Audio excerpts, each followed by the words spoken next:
especially to kind of move through grief and find, what does this all mean? You can either believe that it doesn't mean anything and that everything's kind of just accidental and just happening, and maybe you can make your peace with that, and that's fine. Or you can imbue your life with the meaning that you want it to have, because it's your life and it's your perspective that you're carrying through life. So why not make it meaningful in some way to yourself? Hello, and welcome to This Is My Chapter. This Is My Chapter is a podcast where we give our guests an opportunity to share chapters that they have been through in their life. Whether it's a day, a week, a month, a year, or whatever a chapter is to you, we are very excited to share stories and learn from the people around us. I am Doug. I am McKenna's dad. We are very happy to welcome Alexis to the show today. Alexis, what is your last name? Karina.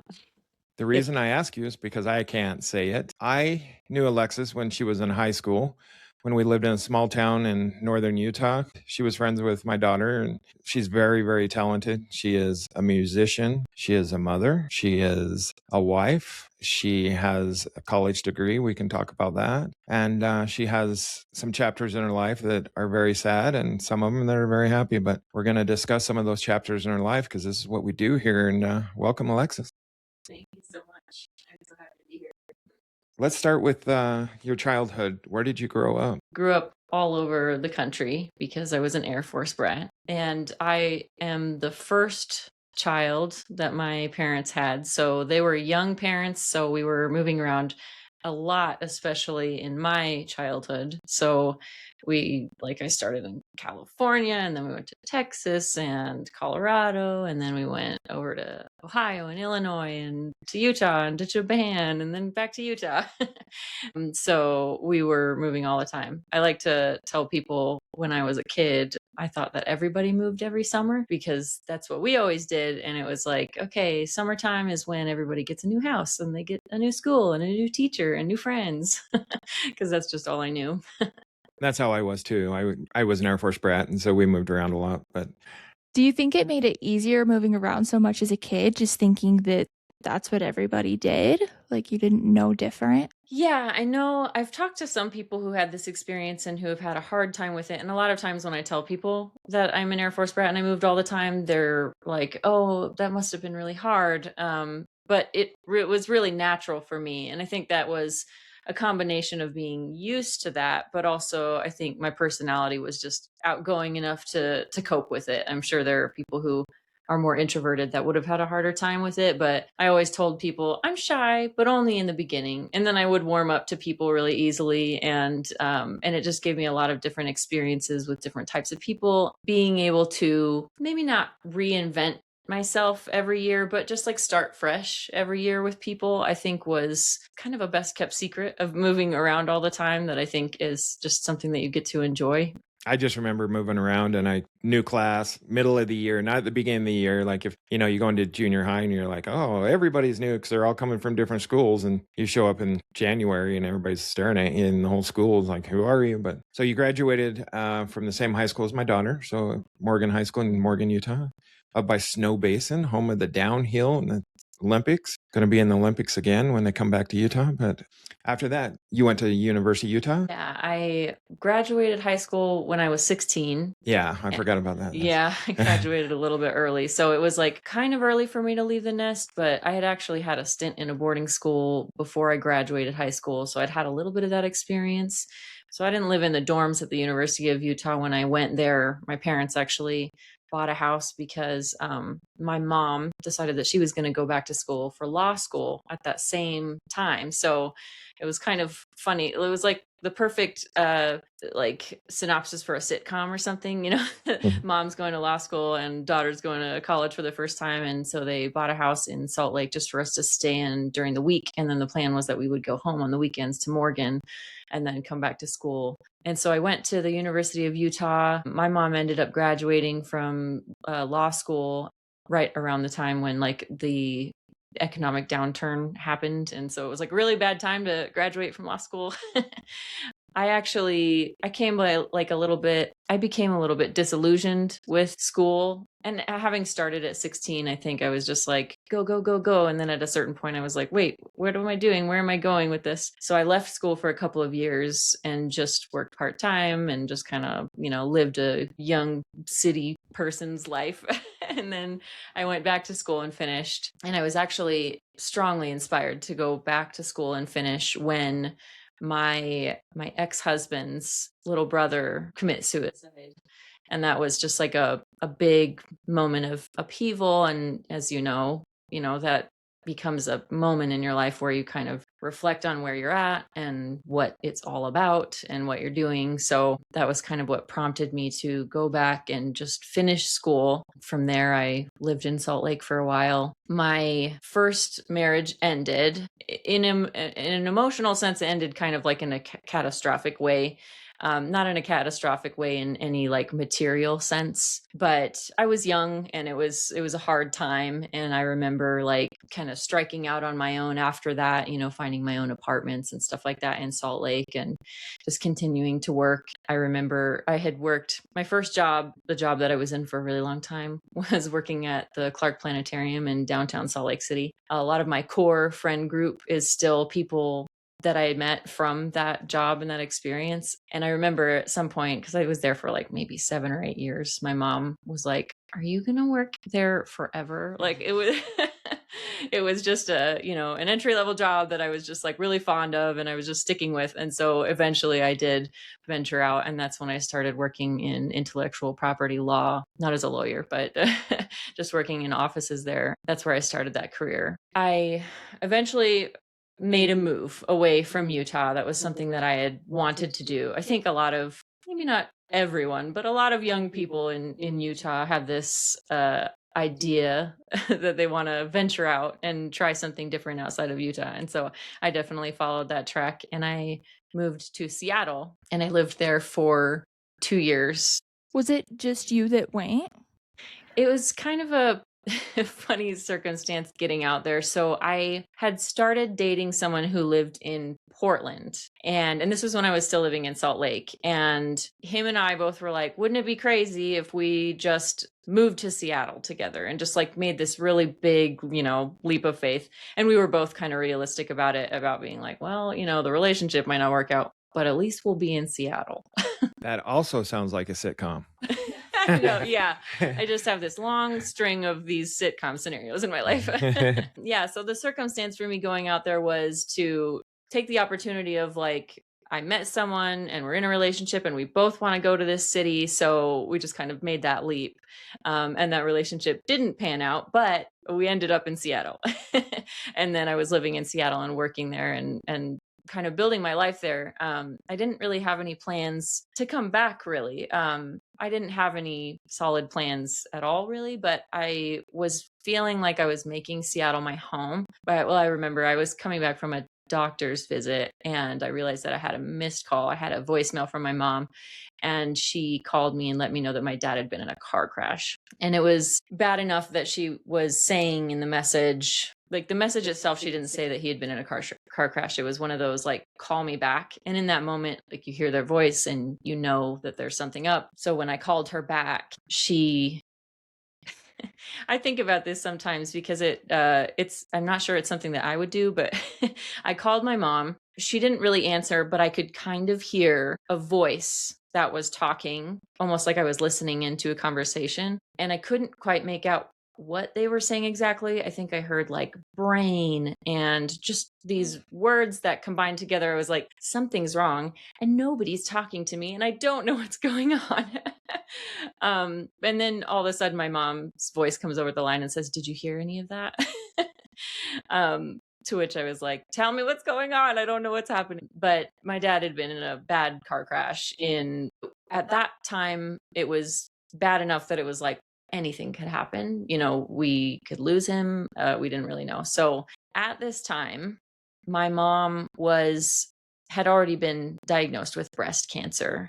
It was like a year or so before the car crash that my mom had told me, I think when I was home on like a Thanksgiving holiday or something like that, that she had been diagnosed with stage 4 breast cancer. I guess this is backtracking a little bit in the story, but when she told me that, I just remember my jaw literally like fell open. It's not news that you know, ever can really expect. It's heartbreaking that breast cancer and cancer in general is common enough that it is news that people get a lot, but there wasn't any cancer history in my family. There was certainly no breast cancer history in my family. You know, my mom's grandmother, both of her grandmothers lived to incredible ages. Like I have one grandmother who lived to be 105 and the other well into her 90s. I guess with that family history, we just kind of, or I just kind of always thought that we had good genes and we were healthy and we were lucky. And so it was just a big shock. So when my dad got in the car crash, it was this just a kind of explosive moment in our lives, because when something is happening with one parent and you're dealing with it and you're going through the throes of that, and you just hope and pray that something catastrophic's not going to happen to your other parent in the same, you know, time frame. When that happened, I remember I flew out to Utah. You know, I came back here. We were at McKay Hospital. I basically lived at the hospital, you know, at the drop of a hat for 2 weeks. Just flew out with a bag, like quickly arranged for someone to watch my cats back in Seattle, and I just was there. And my mom had to like pause some of her cancer treatments. Both of my younger siblings were living at home at the time. As the oldest, I kind of felt like I needed to fill all the needs and support everybody in that situation, because my mom was sick and my siblings were young and my dad was in the hospital and really in a really bad way. And so eldest children sometimes feel the need to kind of take on all the things in the family.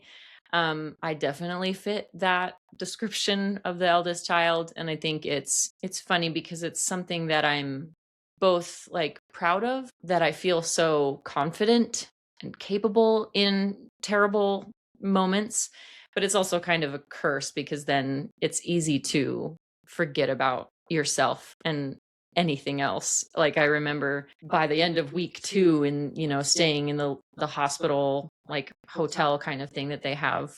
Annie Taylor guest house. Yeah, I remember looking in the mirror after some time there and being like, whoa, I haven't taken care of myself really. I've been taking care of myself to the point that I could get along with things, but I hadn't like stopped to look in a mirror or like take a breath or take a beat, because I had just taken on so much. So this was like just this really massive turning point in my life where I just had to kind of uproot myself from a life that I had kind of started to build in Seattle and come home and take care of things at home. And I was 26 at the time that this happened. And I remember my HR manager at work, who I had a very good relationship with. Like she was almost like a mom figure at work and in my like home away from home kind of. And she told me, she's like, you're really too young to be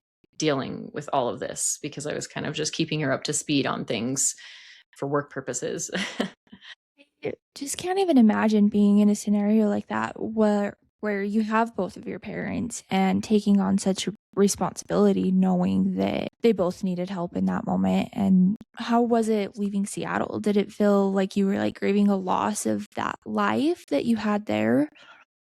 There was a definite sense of loss. In the immediate aftermath, I wasn't sure what was going to happen. You know, when my mom had originally told me that she had been diagnosed with breast cancer, I had asked her at that point, should I move home? Because I wanted to be present, and I didn't, you know, I was just trying to feel out, you know, where we are in the process. Do you need me here to support? And at that time, she was like, no. I think she wanted me to keep living my life and doing my thing. And things weren't so dire that she felt like I needed to be there around the clock or anything like that.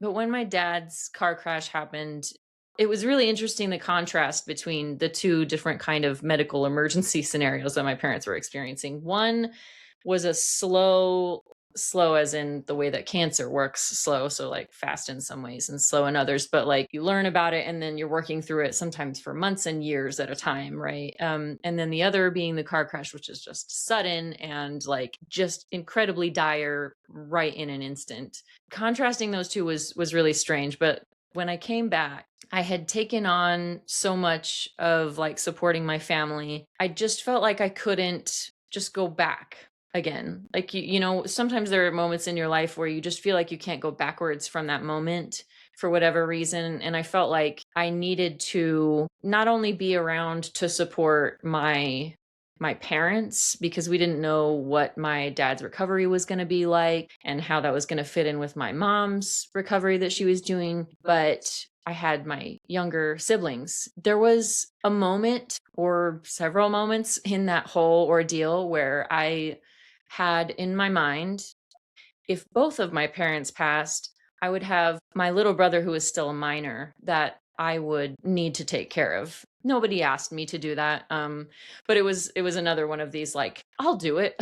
Like, I'll do whatever is needed. And I certainly didn't want my family to be scattered apart or anything like that. But it was just like this really wild time. And I remember at the time reading news stories about other people who had done that, older siblings who had gone through the process of getting guardianship of their younger siblings because both parents had passed. And so it was just something that I had in my mind as like, you may have to cross this bridge. And fortunately, it didn't come to that. It was actually the immediate aftermath of that was really positive. So my mom ended up going into remission. She had a point where her body was scanned and there was no sign of cancer. And that was obviously just like so celebrated and relieving. And I think in some ways I think everyone always hopes for that outcome. I think when you kind of cling to hope, you also kind of expect the hopeful outcome.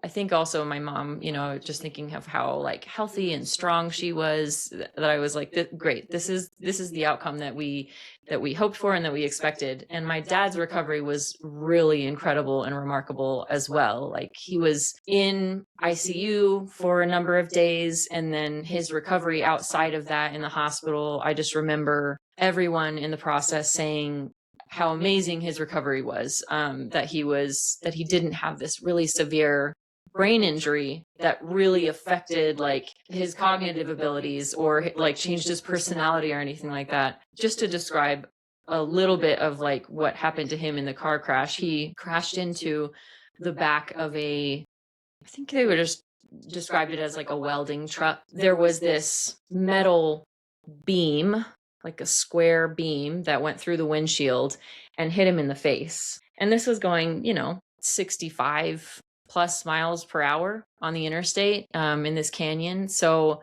it was truly remarkable because, that kind of injury could decapitate a person really easily.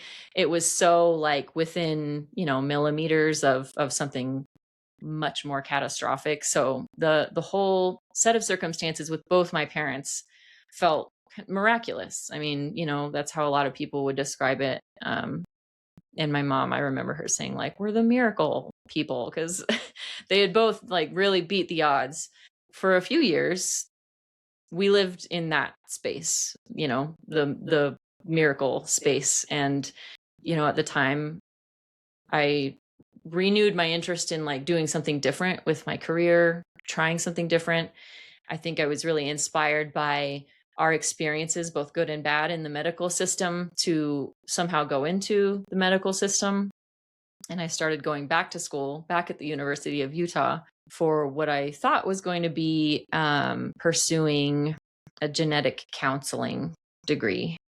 Because I was like, I've always been interested in genetics. And so I thought I was going to go back for that. I didn't end up finishing that.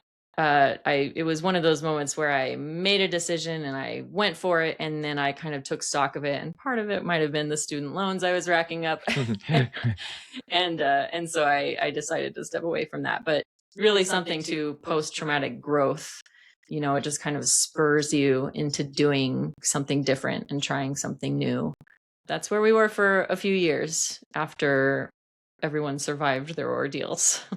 I love that you said post-traumatic growth because we think of, these scenarios. You went through two horrible things with both of your parents, and I think there's so many different outcomes that could come from that, like personally, not necessarily with them, but you having that mindset of the growth coming from it, I think is wonderful. And being the oldest child, looking after your siblings is just amazing. Asking your mom if she needed you to move back first, and then, being there for your dad. I knew your mom and dad just barely, but they were great people. And you said 3 years, it was great. Then something must have happened. Because my mom had beat the odds, I think she also was aware of, I haven't been through a near death experience myself, but I know that when people do, they oftentimes will have this renewed appreciation and zeal for life sometimes, and just wanting to really, really make the most of it. My mom was someone who already kind of did that. She really had a big life with full of lots of experiences, and she always tried new things. But when she went into remission, she decided that she was just going to just enjoy life as much as possible. And for her, that was skiing. She went skiing every day that she possibly could. And my little brother, who was like 9, 10 at the time, he was her skiing buddy. So I'm sure it was much to the like elementary school's chagrin, but she would take him out of school early on most winter days so that they could go hit up the mountain. And there's like a 50-day pin if you go skiing for 50 days, and then there's a 75-day pin, and then there's a 100-day pin, and they both got their 100-day pins for going. Wow. That's a very impressive number. McKenna is a skier. That's who She I skis strive every to be. week. And So yeah. Yeah, so she really made the most of it. And another detail about her cancer journey was that she at some point had decided that the traditional medical route wasn't working for her. She genuinely felt like the really strong chemotherapy drugs that she had been on were killing her. I mean, in a lot of ways, there are a lot of people who they just suffer so greatly. So she had decided that she was going to go a natural route, and she threw everything at the wall. And this is where she found success and actually went into remission. So it was an especially celebratory thing for her to have taken control over her own medical path and, decision making. And she made a decision and she pursued it. When the cancer came back, it was worse and it was more aggressive, which is, at least for the chemotherapy drug that she had been in, something of an expected outcome. It's something that they tell patients that it's possible that your cancer is going to come back more aggressive, and that's just kind of par for the course for cancer treatment. So she started with a pain in her back. She went to a chiropractor and they were like, I think there's something else going on here. And then she found out that the cancer had spread. And so she still wanted to go kind of a different route than the traditional medical route. And I think part of the reason why, and this is something that I witnessed both with my dad's experience and my mom's, is that it is common to have bad experiences in the medical sphere. I know that there's a lot of effort to like have good bedside manner and like to be compassionate, but there is just a lot lacking in that system often. And it's very easy, I think, to feel like you're not being heard and like the person who's supposed to be treating you doesn't truly care for you. I remember there were times with both of my parents where I felt like I was like snapping at doctors because I just felt like we weren't getting the respect and care that was deserved. And I know that there's two sides to that story, and it's hard for people who are, medical profession to have their compassion on all the time. But I think that was part of the reason why she seeked that route. And So she continued to do that. She went to a doctor that was out of state in Nevada for a while. And I remember they had like an Airbnb that they were living in for a while. And I went out there. The idea, and this was when my mom was declining, not looking well, lost a lot of weight, was in a lot of pain, things were just going downhill really quickly. And I remember going out there, and my parents at one point wanted me to kind of stay out there to help my mom. But it just became clear that it was going to be really hard for me to live, like just pay my bills and like work, support my mom out of state at the time. So during that time, I became pregnant. I remember there are some pictures of where we were staying in Nevada, because it was like this really beautiful, like barren desert landscape kind of a place, up in like the mountains. And so, taking pictures of flowers and lizards and, selfies and stuff like that. And I'll look back at those pictures sometimes and look back and realize I was pregnant in that picture and I didn't realize it yet. It was very, very early. When I did find out I was pregnant, I told my family, and, I think I hoped that my mom would meet my baby. I don't think I really thought or gave myself I didn't want to give space to the idea that she wouldn't. I don't know how you could handle thinking that, Even just the thought of that, going through pregnancy hormones, that's, I mean, hard enough in general to go through a pregnancy. I mean, I have never had a child, but I can't even imagine. And just not being able to think about that is understandable. I mean, that's a question you don't want to ever have to face. When you're getting through a trauma, you kind of compartmentalize, right? You're like, okay, I have to do these things. I have to make these appointments and call these people.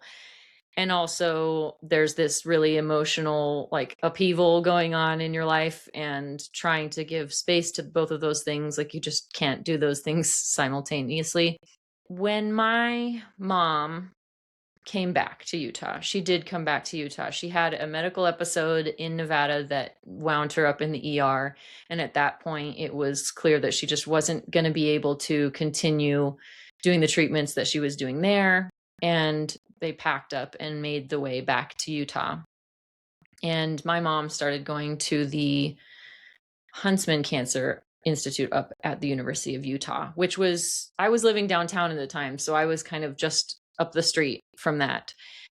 My mom went in for an appointment, and because I was nearby, I went as well. Her parents were out to help with things at this point. So, the whole family was kind of up there for her appointment. I think this was one of the earlier appointments of like, she's done all these other treatments. Now she's starting with Huntsman, a new hospital, new doctor, new relationships and everything. So it was just kind of an introductory conversation. And I remember being in the room with my mom, and everyone else had left to get the car, I think, because it was near the end of the appointment. And the doctor asked my mom what she wanted to do. She had recommended that my mom go into hospice. After getting some of these like lab results back, she was like, I'm sure she saw like, this is dire. This person is like dying. And so she came back and said, what do you want to do? And my mom's response was that she had an 11-year-old son at home.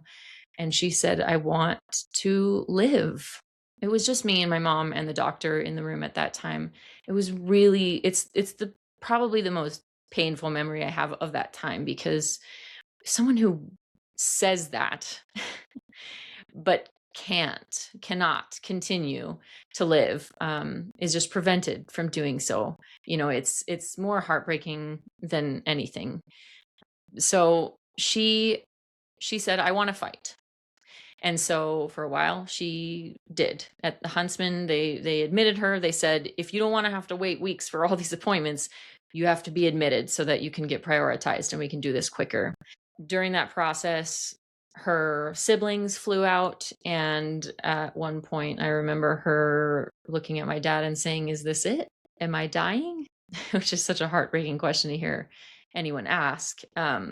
They eventually moved her into hospice. All of this happened within the span of like a week and a half. So she wasn't up there for very long.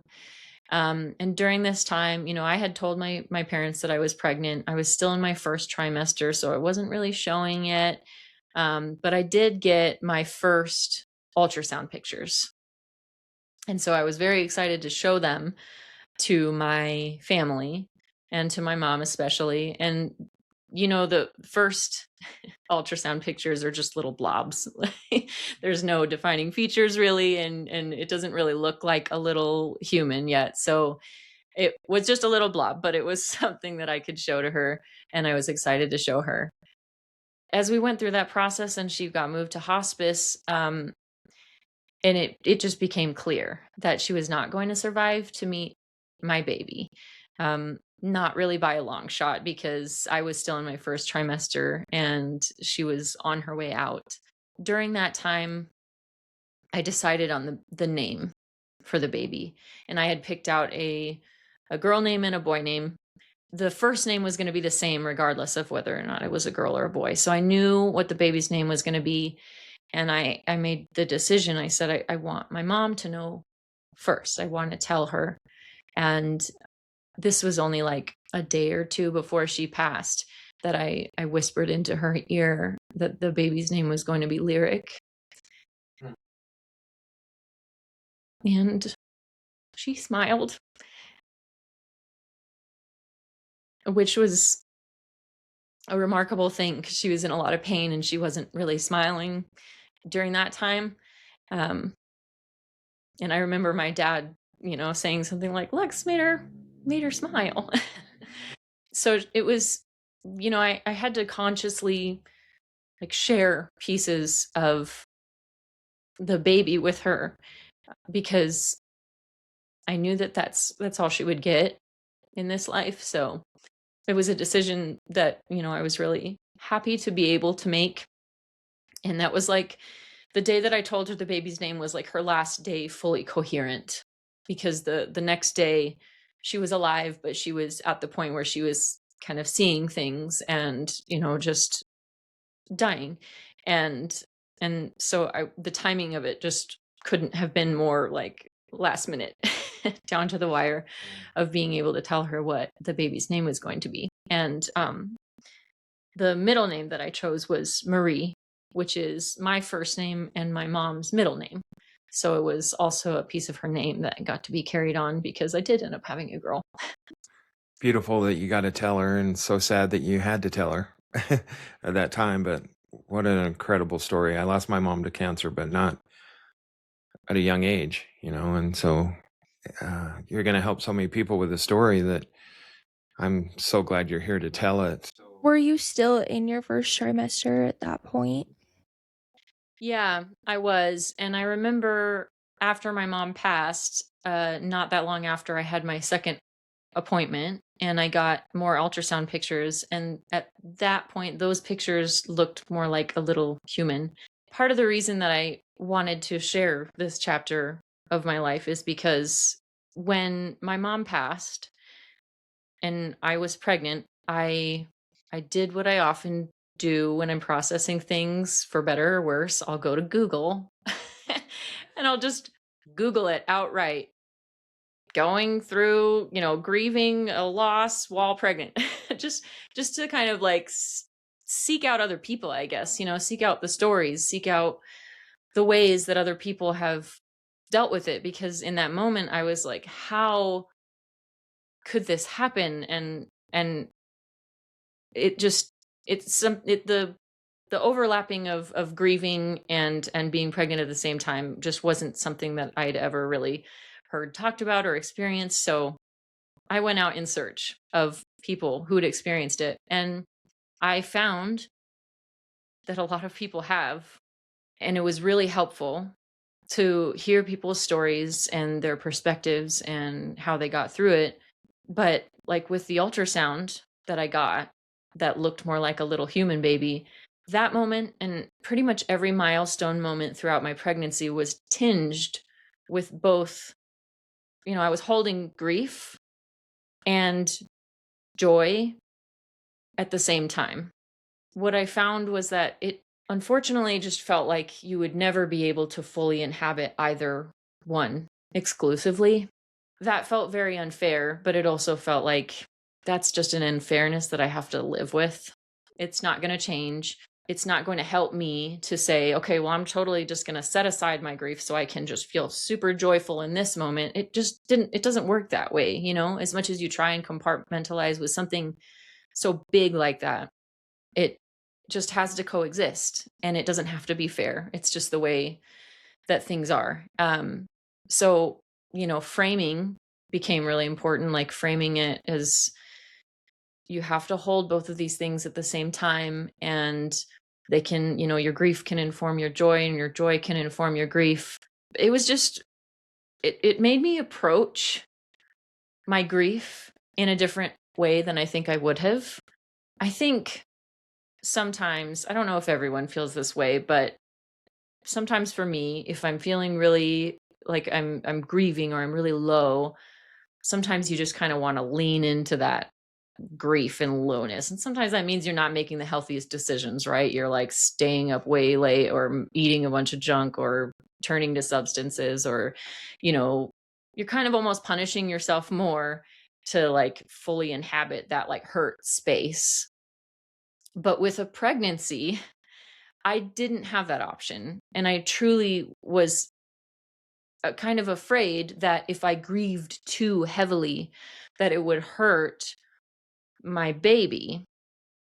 And so I kind of felt like it made me try to find the healthiest ways to grieve. So I was really trying to be conscious of like staying on top of eating well and getting enough sleep. And I mean, even when my mom was in hospice and on her way out, I remember family saying like, you should go home and go to sleep because otherwise I would have been at the hospital, around the clock. But I just didn't have that option, which was kind of another contrast from my experience with my dad in the hospital. I wasn't pregnant when my dad had his accident in the hospital, so I could stay up all night if I wanted to. It was not great for my health, but but I didn't have this concern that I would be harming another little person that was growing inside of me. So my approach to the grief was different. And I was just a lot more conscious of the need to stay healthy and to try and approach it healthily. And, I do wonder if my grief was stunted in any way, for lack of a better term. Sometimes it feels like with grief, people tell you to like exist in that space and you're allowed to grieve and you let yourself do that. And I always felt like I was kind of keeping it capped a little bit. Like that's what I had to do. And that's part of the reason why I think I was able to give my mom's eulogy and write her obituary, because I was already kind of in this space of like, gotta keep it cool, gotta keep it together and really try and keep my physiology of my body calm.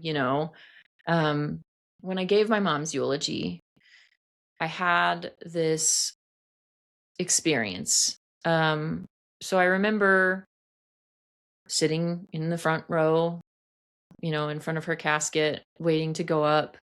I was aware of the fact that this was just this once in a lifetime horrible moment to go through. I felt like it felt very surreal. I felt like I was a boulder and there was a hurricane happening around me. Like I was a boulder at a beach and the wind and the rain was whipping around me at these hurricane forces. And I just had to stay stoic and still in that moment I've never had an experience like that before. It's almost like it was a fight or flight moment where I kind of just like made myself anchor down and slow myself down to get through it without reacting to those like fight or flight instincts. In a sense, that's kind of how the whole pregnancy felt, was trying to just keep things centered just because I was afraid that I was going to hurt my baby. Even though all the advice that I'd found on Google said that like you can grieve and you're not going to hurt your baby. So just to anyone else who might be out there listening to this, you're not actually going to hurt a baby by grieving. It's good to grieve. It's important to grieve. But I just felt like I had to be just like this superhero version of myself at the time to get through it all. Wow. So so this was like in your third month or fourth month, right? So when this happened, okay.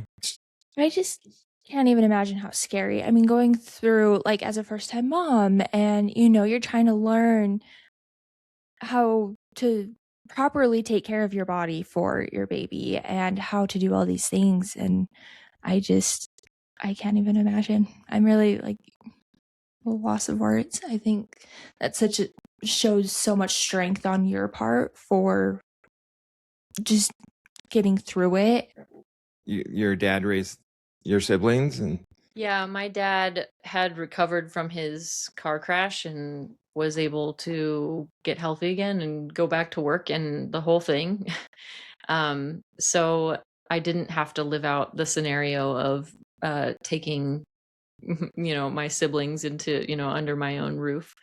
My dad's recovery kind of happened before my mom passed, and I think back about that time sometimes because I don't think I would have get into a relationship and become pregnant if I had been taking care of my siblings. I think that would have changed my family structure, my life, my, anticipation of my future. It would have changed things. I would have had different responsibilities. And so my dad's recovery and my mom's recovery at the time really enabled me to feel like I could continue with my life. And so that's when I met my husband, and then we, got together, and then we got pregnant. So that trajectory just wouldn't have happened in that way if things had happened differently with my parents. So it's always crazy to go back and think about the different events and how they change your trajectory in ways that you just can't anticipate. So my dad had recovered and my siblings were okay, and I went through my pregnancy, and I got my hands on the copy of What to Expect When You're Expecting that my mom had read when she was pregnant with me. And it was kind of interesting because so that author, she's obviously very famous for her What to Expect When Expecting book, and she had just come out with a new edition that featured her daughter on the cover, who is now pregnant. So like the the timing and like of like my mom being congruent with like the author, and then my age being like matchy with her daughter was really funny. But and I still have that copy that my mom read, and it felt like it was a way of like connecting to her. Because I remember when she reread it in like when she was pregnant with my little sister and my little brother, like she went back and reread it each time she was pregnant. So, it just felt like a way to connect with her a little bit, even though I was I really did feel like there was a great loss that I wasn't able to ask her questions about her pregnancy.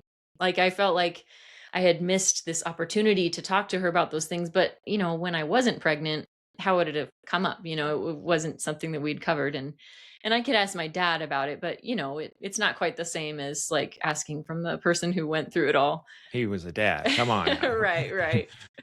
So that was something that was hard to grapple with after she had passed, was just not feeling like I could ask her questions about her experience, and this feeling that I had about being this in-between layer. My mom had passed and I was her oldest daughter, and then I gave birth to my oldest daughter.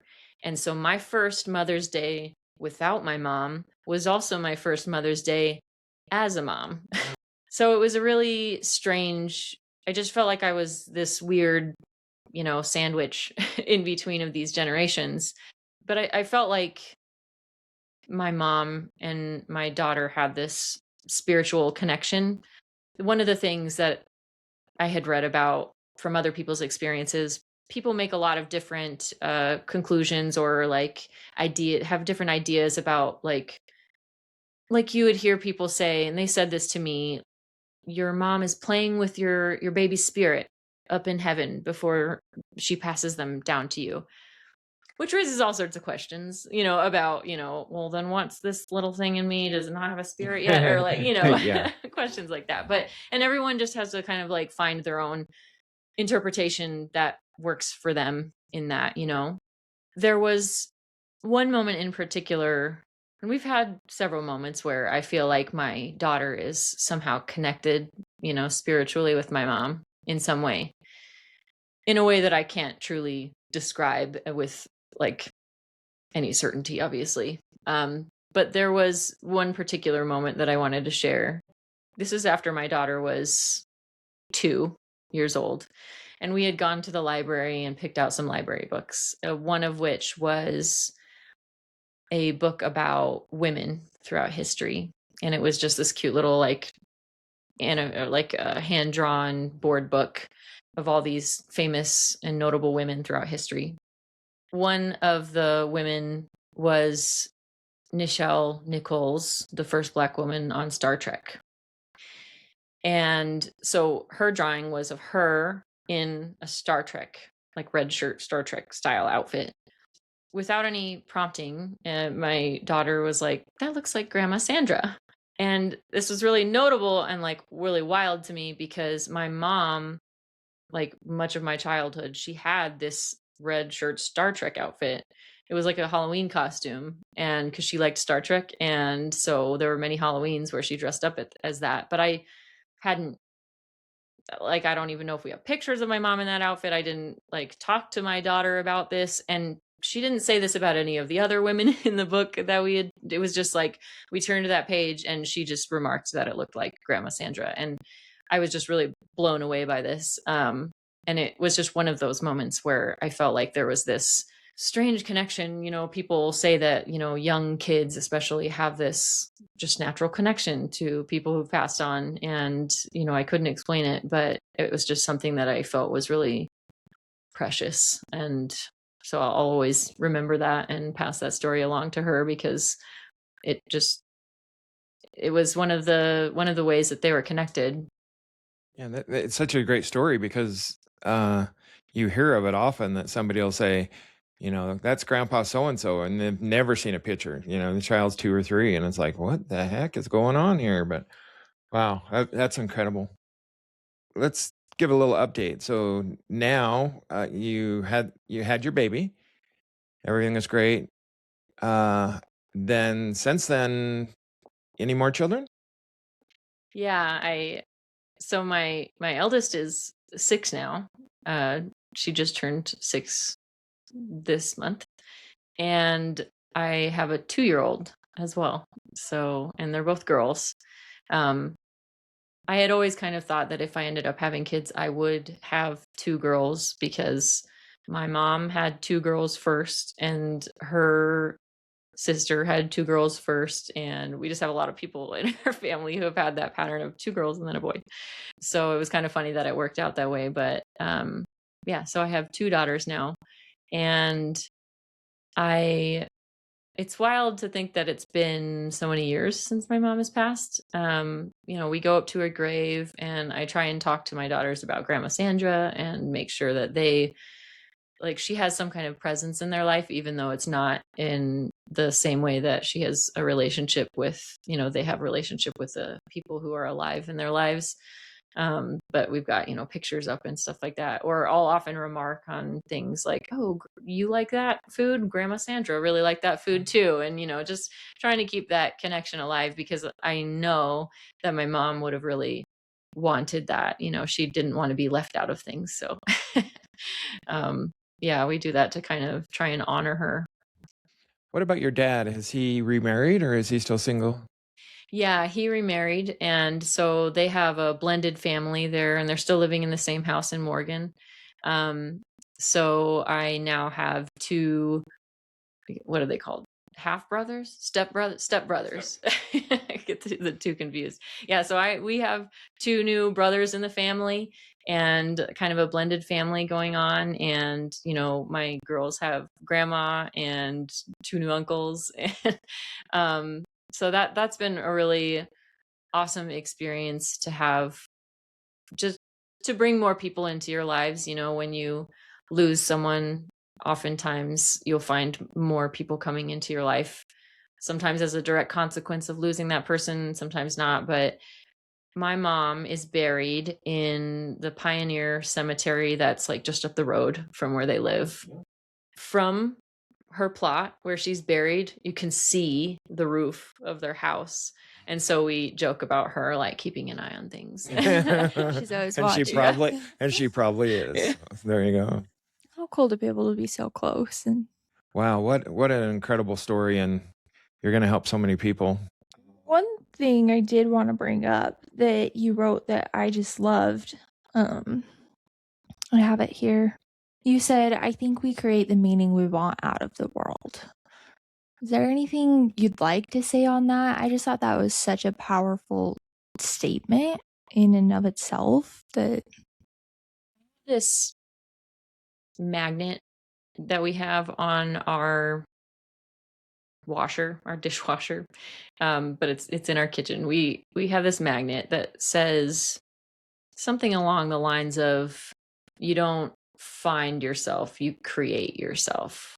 When you default to trying to find meaning in things, or maybe feeling at a loss because you can't find the meaning that you're looking for, I think it can be really damaging for people, because I think first of all, it may frustrate people to not be able to find a meaning that they're looking for, that maybe they will never find outwardly.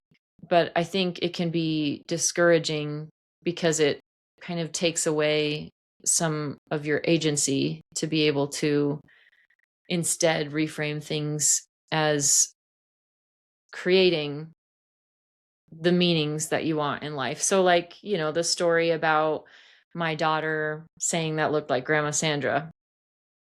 Maybe she said it because Grandma Sandra was, a little bit darker skinned, and that kind of matched the picture. I could explain that away, or I can take that and put the meaning into it that I want for myself, that I want for my daughter, that I think is, it's a kind of similar, I guess, to the, you are the change you see, or however that you saying wish goes. to see in the world. Yeah, that you have power to do that. And another example of like one of those experiences that I had, is we have a long hallway in our house. It's like the main centerpiece. The whole house is connected just to like one big hallway. And we had these lights, these smart bulb lights, so that we could, turn on in different ways, in different colors and stuff.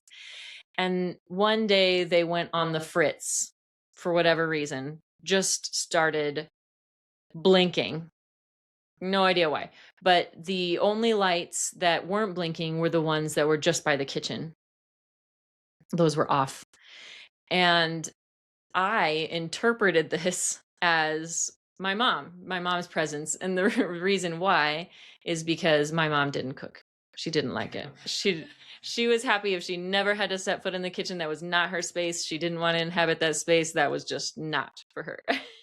So to me, seeing that, to anyone else seeing that, it's just like, oh, the lights are being crazy. But to me, I was like, my mom is communicating with me somehow, because it's very clear that there's a certain room in the house. I knew this about her, and I saw this in the pattern, and it's just something that you can believe in, and you can take it in your heart if that's what's right for you, if that's what you need. especially to kind of move through grief and find, well, what does this all mean? You can either believe that it doesn't mean anything and that everything's kind of just accidental and just happening, and maybe you can make your peace with that, and that's fine. Or you can imbue your life with the meaning that you want it to have, because it's your life and it's your perspective that you're carrying through life. So why not make it meaningful in some way to yourself? That's so much. I think that's so powerful and just a great way to look at things all around in every aspect of life. Thank you so much for joining us today. It's been wonderful. For those of you that are still listening to us, just remember to subscribe. Just remember, the reason we started this is to help other people and become part of this community, and know that you're not alone. And for every person that we keep alive, that's one step better. Remember, the past doesn't determine the future, and it is never too late to rewrite your chapters. Amen.